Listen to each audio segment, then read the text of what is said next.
The profits by Volkswagen have halved. The question is, will German car manufacturers keep losing market share until they're out of the market entirely, or will it stabilize? You do see some movement in the past year, some efforts to start to turn the ship, but it is very slow. In particular, Germany has a huge demographic problem. We actually need far more skilled workers than Germany can provide. We need immigration. Germany's biggest potential in the labor market is female employment. The problem is not so much the cost side as the innovation side. Germany was once known as an industrial powerhouse in Europe, but key sectors, including auto manufacturing, have been struggling for years. The latest figures show a drop in profits. So for more, we turn to our DW business colleague, Steven Beardsley. Steven, thanks for coming in. German car makers are struggling. This has been a long time problem, but what are the numbers telling us now? Well, I mean, there's a couple things going on in 2025 that are worth noticing. One is that Chinese sales have fallen dramatically. They remain down. On top of that, you had tariffs as well. You also saw strategy shifts, including some big ones. Porsche, for example, basically €5 billion write-off after it changed its strategy from pure electrification, going back from that step, saying we're going to have combustion engine models as well. That, of course, costs its parent company, Volkswagen. We've known about these issues facing the car makers for a while, so why can't they seem to really get it together? I mean, I think, again, you have some special effects in 2025 that weren't expected. You have tariffs, right? I mean, tariffs. The U.S. tariffs on German cars. That's right. Coming into the U.S. tariffs, that also makes it difficult to ship to China, for example, and to supply certain markets. That also created a lot of consternation and uncertainty for these companies, and that ate into their bottom lines.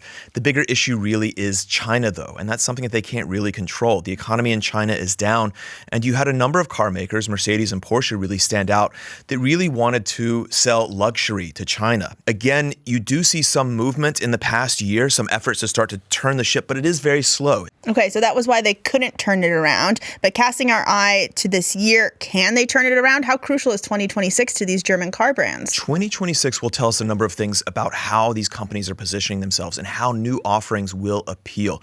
There are some things to like when we look at the European market, which of course German automakers want to really defend as they see more competition coming from China. Home turf. That's right. We've had new releases from Mercedes, from BMW, and Volkswagen, I should say. They're making those steps. They're going to produce more vehicles, more models that we're going to see come out just for China, because that's what we see as a diversion of the Chinese and the European markets. They're working with Chinese partners there, collaborating to make something that's more exciting for that market.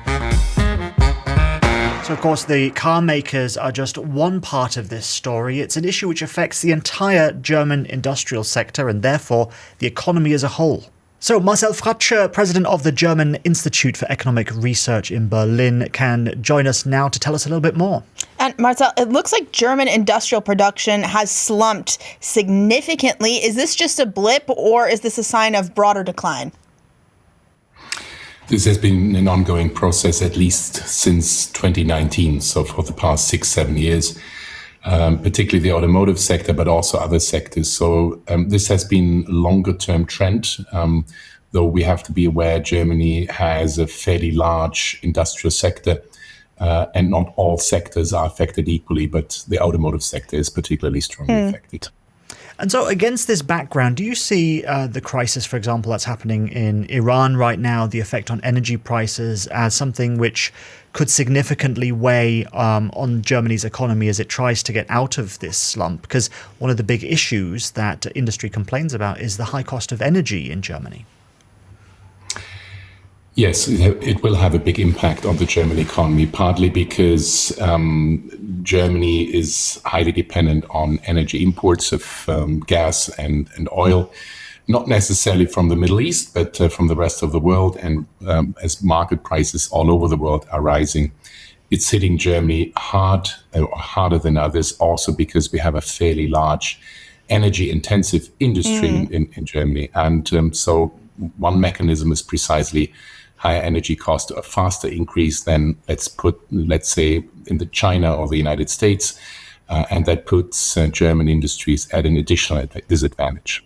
Okay, and we've seen, for example, with the car makers in Germany, the effect that all of this is having. Certainly, it's the most prominent example to people who don't look into the details of the German economy. We heard from Steve earlier that VW's profit has shrunk significantly. So what does it tell you that Europe's biggest car maker is operating on margins thinner than a supermarket chain? Well, I'm not sure this is true, but first of all, the profits by Volkswagen have halved. You could say a company in crisis that still makes 9 billion profits a year is not so bad, right? I mean, they're still making profits and they still have plenty of liquidity. The point here is that Volkswagen has really a problem of innovation. So it's losing market shares. The profit margins on the regular cars with combustion engine are going down. Volkswagen is trying to cut costs and has been doing so already.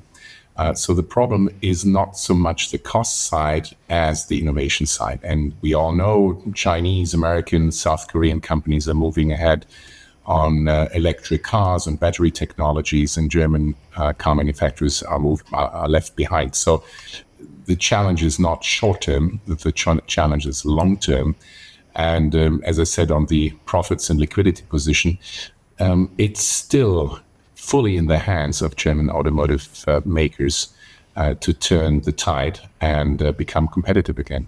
The car maker decline, that's been a story in Germany for quite a while. And we know the ingredients here, right? It's increased Chinese competition, high energy prices. These are increasing the cost of making German cars, the high energy prices, that is. There are many factors here. So is there any remedy in your view, or do we just have to accept that the German car industry is in its decline era?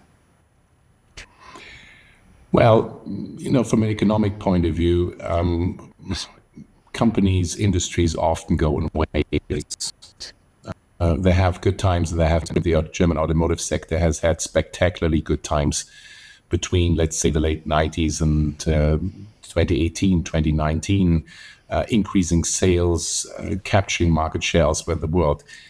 The key point is the automotive sector worldwide is growing, right? As Chinese consumers, in particular Indian and other consumers, are becoming richer and want to buy a car. So over the long term, that's still a growth sector. And the question is, will German car manufacturers keep losing market share until they're out of the market entirely, or will it stabilize, or will they turn the tide and actually manage to regain their competitive advantage? And as I said, German automotive companies have been too slow in adopting new technologies, both electric cars, battery technologies, as well as autonomous driving. That will be the next challenge.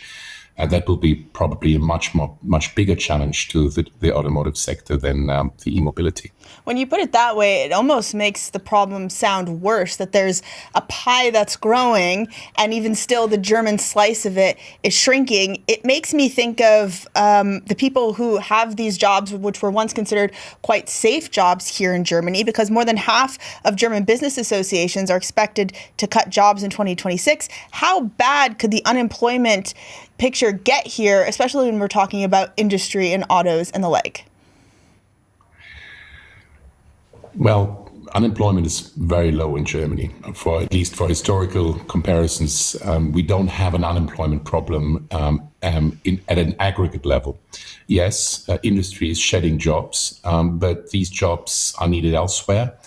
In particular, Germany has a huge demographic problem. So we will lose 5 million workers net over the next 10 years out of currently 46 million employees, so more than 10%.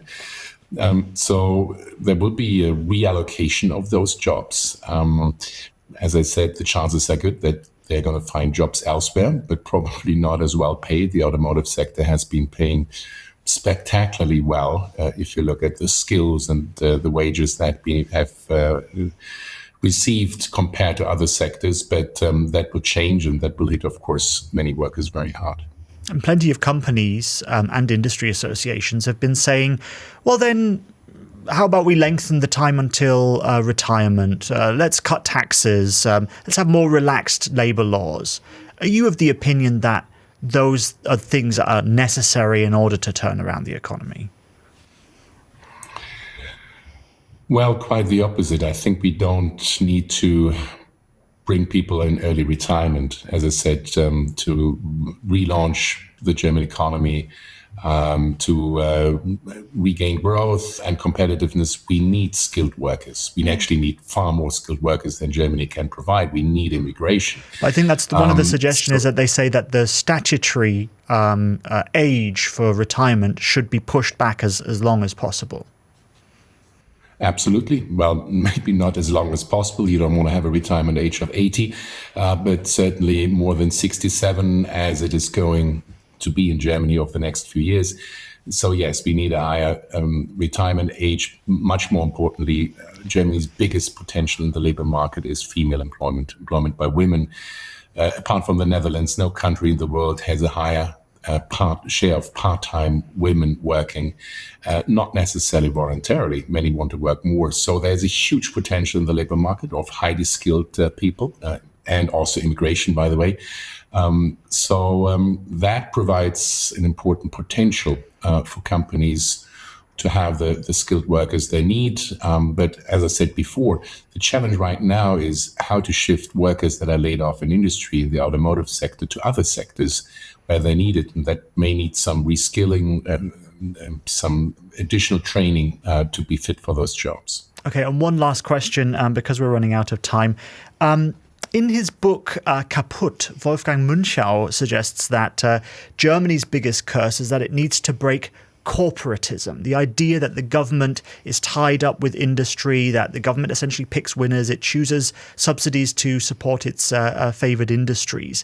The idea being that then bad ones haven't been allowed to go out of business over the past decades, and instead poor industries have been subsidized to continue a kind of overstimulated growth. Do you agree with that assessment?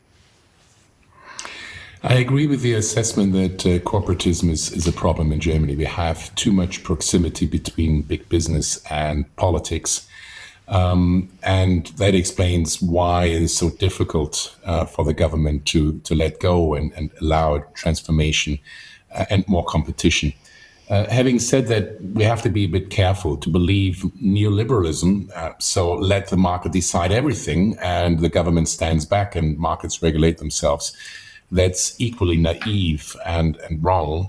So we need to find the right middle ground. And to me, it's important, first of all, that picking winners is not a good strategy. The governments should provide good framework conditions on regulation, good infrastructure, sufficiently skilled labor. And the final, and for me, the key point is we have to stop thinking in national terms. Industrial policy will succeed only at a European level, not at a national level.